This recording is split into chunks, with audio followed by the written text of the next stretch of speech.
സിനിമകളിലൂടെയും സീരിയലുകളിലൂടെയും പ്രേക്ഷക ശ്രദ്ധ നേടിയ നടനാണ് വിഷ്ണുപ്രസാദ്. വില്ലൻ വേഷങ്ങളിലൂടെയാണ് പ്രേക്ഷകർക്കിടയിൽ ശ്രദ്ധേയനായത്. വിനയൻ സംവിധാനം ചെയ്ത തമിഴ് ചിത്രമായ കാശിയിലൂടെയാണ് താരം അഭിനയ രംഗത്ത് അരങ്ങേറ്റം കുറിച്ചത്. കയ്യെത്തും ദൂരത്ത്, റൺവേ, മാമ്പഴക്കാലം, ലയൺ, ബെൻ ജോൺസൺ, ലോകനാഥൻ IAS, പതാക, മാറാത്ത നാട് തുടങ്ങിയ സിനിമകളിൽ പ്രത്യക്ഷപ്പെട്ടു. കുറച്ചുനാളായി കരൾ രോഗത്തെ തുടർന്ന് ചികിത്സയിലായിരുന്നു അദ്ദേഹം. കൊച്ചിയിലെ ഒരു സ്വകാര്യ ആശുപത്രിയിലായിരുന്നു ചികിത്സ.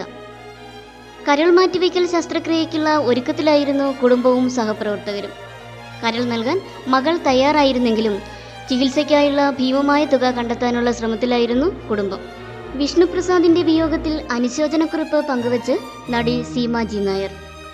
കഴിഞ്ഞയാഴ്ച ആസ്റ്റർ മെഡിസിറ്റിയിൽ പോയി അദ്ദേഹത്തിന്റെ സുഖവിവരം അന്വേഷിച്ചിരുന്നുവെന്നും സീമ സോഷ്യൽ മീഡിയയിൽ പങ്കുവച്ച കുറിപ്പിൽ പറയുന്നു. ഷൂട്ടിംഗ് ഉള്ളതിനാൽ അവസാനമായി ഒരു നോക്ക് കാണാൻ കഴിയാഞ്ഞതിന്റെ വിഷമവും സീമ പങ്കുവച്ചിട്ടുണ്ട്. സീമാജി നായരുടെ ഫേസ്ബുക്ക് കുറിപ്പ്. വിഷ്ണുപ്രസാദ് വിട പറഞ്ഞു. എത്രയോ വർഷത്തെ ബന്ധം. എൻ്റെ അപ്പു 6 മാസമായപ്പോൾ തുടങ്ങിയ ബന്ധം. ഏഷ്യാനെറ്റിൻ്റെ ആദ്യ മെഗാ സീരിയൽ ഗോകുലത്തിൽ എൻ്റെ ബ്രദറായി അഭിനയിക്കാൻ വരുമ്പോൾ തുടങ്ങിയ ബന്ധം. അപ്പുവിൻ്റെ 1ാം പിറന്നാൾ ആഘോഷിച്ചത് ആ സെറ്റിൽ വെച്ചായിരുന്നു. എല്ലാവർക്കും തിരക്കേറിയപ്പോൾ കാണൽ കുറവായി. കഴിഞ്ഞയാഴ്ച ആസ്റ്റർ മെഡിസിറ്റിയിൽ പോയി അവനെ കണ്ടു. ഞാൻ കുറേ കോമഡിയൊക്കെ പറഞ്ഞു. ഒറ്റക്കൊമ്പനാണ് ഈ കിടക്കുന്നത് എന്നൊക്കെ പറഞ്ഞപ്പോൾ നല്ല ചിരിയായിരുന്നു.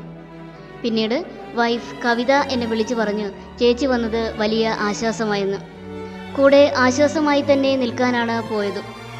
കരൾ പകുത്തു നൽകാൻ തയ്യാറായ മകളെയും കണ്ടു. വീണ്ടും വരാമെന്ന് പറഞ്ഞിറങ്ങുമ്പോൾ അവൻ ഇത്ര പെട്ടെന്ന് വിട പറയും എന്ന് കരുതിയില്ല. ജീവിക്കണമെന്ന ആഗ്രഹം അവനും, ജീവിക്കുമെന്ന പ്രതീക്ഷ ഞങ്ങൾക്കും ഉണ്ടായിരുന്നു. പക്ഷേ ഇപ്പോൾ ഈ വിവരം അറിഞ്ഞപ്പോൾ ഭാര്യ കവിതയെ വിളിച്ചു സത്യമാണോ എന്നറിയാൻ. അപ്പുറത്ത് കരച്ചിലായിരുന്നു മറുപടി. പെങ്ങൾ വരാൻ വേണ്ടി മോർച്ചറിയിലേക്ക് മാറ്റി. മറ്റന്നാളായിരിക്കും അടക്കം. എനിക്കാണെങ്കിൽ ഇന്നും നാളെയും വർക്കും. അവസാനമായി ഒരു നോക്ക് കാണാൻ കഴിയാതെ പോകുന്നു. വിഷ്ണു വിട. വിഷ്ണുപ്രസാദിന്റെ ചികിത്സയ്ക്കായി ഏകദേശം 30 ലക്ഷം രൂപയോളം ചെലവ് വരുമായിരുന്നു.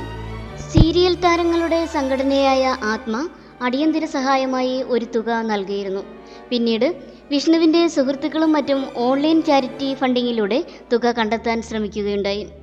അതിനുള്ള തുക സമാഹരിക്കുന്നതിനിടെയാണ് രോഗം മൂർച്ഛിക്കുന്നത്. വിഷ്ണുപ്രസാദിൻ്റെ ഭാര്യയുടെ പേര് കവിത. അഭിരാമി, അനനിക എന്നിങ്ങനെ 2 പെൺമക്കളാണ് വിഷ്ണുപ്രസാദിനുള്ളത്.